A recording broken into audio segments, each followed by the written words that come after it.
അനുഗ്രഹിക്കപ്പെട്ട ഈ നല്ല പ്രഭാതത്തിലെ ധ്യാനത്തിനായിട്ട് 147 സങ്കീർത്തനം 3-ാമത്തെ വാക്യം. മനം തകർന്നവരെ അവൻ സൗഖ്യമാക്കുകയും അവരുടെ മുറിവുകളെ കെട്ടുകയും ചെയ്യുന്നു. ആരാ? നമ്മുടെ ദൈവം. മനസ്സ് തകർന്നവരെ സൗഖ്യമാക്കുന്ന ദൈവം. ഈ മാനസിക തകർച്ച എന്ന് പറയുന്നത് വലിയൊരു രോഗമാണ്. നമ്മൾ അനുഭവിക്കുന്ന അല്ലെങ്കിൽ നമ്മുടെ ശരീരത്തിൽ അനുഭവിച്ചുകൊണ്ടിരിക്കുന്ന ചില രോഗത്തെക്കാൾ ഏറ്റവും കഠിനമേറിയ ഒരു വലിയ രോഗമാണ് മാനസിക വിഷമം, മനസ്സിന്റെ വിഷമം. ഈ മനസ്സിന്റെ വിഷമത്തിന് പരിഹാരം നൽകുവാൻ വൈദ്യശാസ്ത്രത്തിനൊന്നും സാധിക്കത്തില്ല, അതിന് പരിമിതികളുണ്ട്. കാരണം മനസ്സിനെ അറിയുന്നവൻ ദൈവമാണ്. സംഗീതകാരൻ പറയുന്നത് ഹൃദയം നുറുങ്ങിയവർക്ക് യഹോവ സമീപസ്ഥൻ. അപ്പൊ നമ്മുടെ ഹൃദയം ചില വേദനകൾ കൊണ്ട് തകർന്നിരിക്കുന്നു എന്ന് ഏത് വൈദ്യശാസ്ത്രത്തിന് അറിയാമെന്ന്? പക്ഷെ അത് സൃഷ്ടിച്ച ദൈവത്തിന് അറിയാമെന്ന്.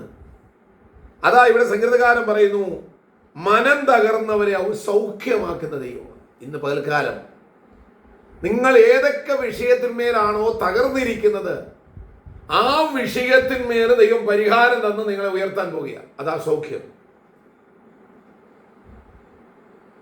നിങ്ങൾക്ക് ചില മുറിവുകൾ ഏറ്റിരിക്കുക, ആ മുറിവുകൾ കരിയാൻ വലിയ പ്രയാസമാണ്.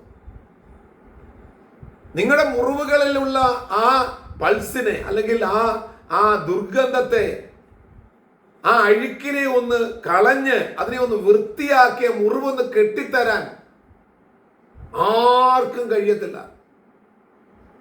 നല്ല ശമരിയാനക്കാരനെ പോലെ നമ്മുടെ അടുത്തേക്ക് വന്ന് നമ്മുടെ മുറിവുകളെ കെട്ടുന്ന ഒരു യേശുവുണ്ട്. ആ യേശുവാണ് മുറിവ് കെട്ടുന്നത്.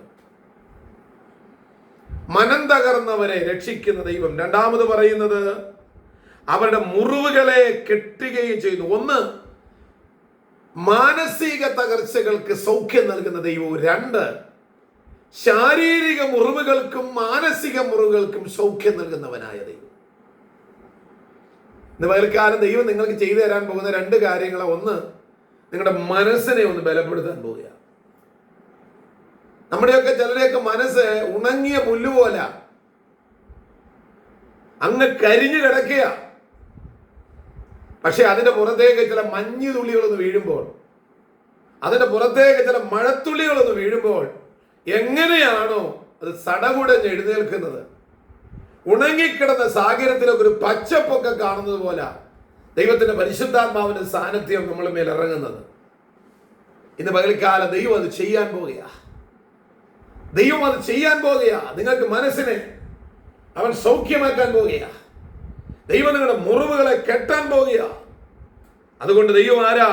നമ്മുടെ കർത്താവ് വലിയവനും ശക്തിയേറിയവനെന്ന സംഗീതകാരൻ പറയുന്നു. ഈ ദൈവം ബലശാലിയാണ്. സകല മുറിവുകളും വൈദ്യശാസ്ത്രം അസാധ്യമെന്ന് പറഞ്ഞ് തള്ളിക്കളഞ്ഞിരിക്കുന്ന കേസുകൾക്ക് ദൈവം വിടിവിക്കുന്ന ദൈവമാണ്. നമുക്ക് പക്ഷേ പലതും അസാധ്യമായിരിക്കാം. നമുക്ക് കഴിയത്തില്ല എന്ന് പറഞ്ഞ് നിങ്ങൾ നടക്കുക. ഓ, എന്റെ ഈ പ്രശ്നം എങ്ങനെ പരിഹരിക്കപ്പെടും? പക്ഷെ കർത്താവിന് അസാധ്യമായത് ഒന്നുമില്ല. പ്രിയപ്പെട്ടവരെ, നിങ്ങളുടെ ഈ രോഗം മാറ്റാൻ എന്റെ ദൈവത്തിന് കഴിയും. എത്രയോ അത്ഭുതങ്ങളാണ് നമ്മുടെ യേശു ചെയ്തതും ചെയ്തുകൊണ്ടിരിക്കുന്നത്. ഈ യേശുവിലൊന്ന് വിശ്വസിച്ചാണ് നിങ്ങളുടെ മനസ്സിന്റെ തകർച്ചയെ യേശു മാറ്റും. നിങ്ങളുടെ മുറിവുകളെ കർത്താവ് കെട്ടും. കാരണം ഈ ദൈവം ആരാ? അവൻ നമ്മുടെ വലിയവനും ശക്തിയേറിയവനുമാണ്. ഇന്ന് പകൽക്കാലം ഈ വചനം നിങ്ങൾക്ക് ഒരു ആശ്വാസമാകട്ടെ. നിങ്ങളെ മുറിവുകളെ കെട്ടി നിങ്ങളെ വഴിയമ്പലത്തിലാക്കി വേണ്ട ശ്രേഷ്ഠമേറിയ ശുശ്രൂഷകൾ നൽകി നിങ്ങൾ വീണ്ടും പൂർവാധി ശക്തിയോടെ ദൈവത്തിന് വേണ്ടി നിൽക്കത്തക്ക നിലയിലുള്ള ഒരു യോഗ്യരായ ഒരു അനുഭവത്തിലേക്ക് ദൈവം നിങ്ങളെ എത്തിക്കാൻ പോവുകയാണ്. അതുകൊണ്ട് ഈ കർത്താവിനോട് ചേർന്ന് ജീവിക്കാവുന്ന പകൽക്കാലം മുറിവുകളെ കെട്ടുന്ന കർത്താവിന്റെ കാര്യങ്ങളിൽ നിങ്ങളുടെ മുറിവുകളെ ഏൽപ്പിച്ചുകൊണ്ട് ഈ വചനങ്ങളാൽ ദൈവം നിങ്ങളെ എല്ലാവരെയും അനുഗ്രഹിക്കുമാറാണ്.